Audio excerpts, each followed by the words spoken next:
1947ला धर्माच्या आधारावर देशाची फाळणी झाली।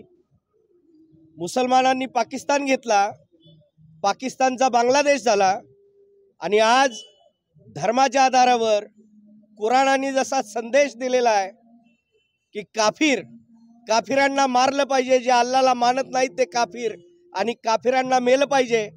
आज बांगलादेशमधल्या हिंदूंवरती अनन्वित अत्याचार होत आहेत धर्माच्या आधारावर। त्यांना मारलं जातंय, त्यांच्या आया बहिणींवरती बलात्कार केले जात आहेत।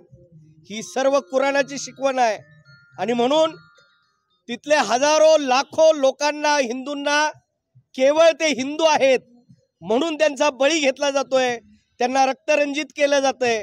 या सगळ्याच्या विरोधात भारतातील हिंदू आता जागा होतोय आणि हा प्रश्न युनोमध्ये दाखल व्हावा।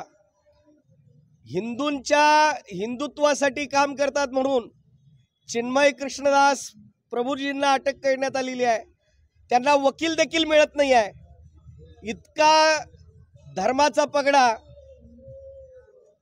हा जो आहे हा माणुसकीला, मानवतेला धोकादायक आहे आणि म्हणून या सगळ्यातला आवाज उठवला पाहिजे। यासाठी आज कोल्हापूरची हिंदू जनता जागृत झाली आहे, रस्त्यावरती आलेली आहे आणि बांगलादेशला मी इशारा देतोय की हा नरसंहार लवकरात लवकर थांबला पाहिजे, अन्यथा इथं जे आहेत त्यांना काय करायचं ते हिंदू सशक्तपणे बघून घेतील।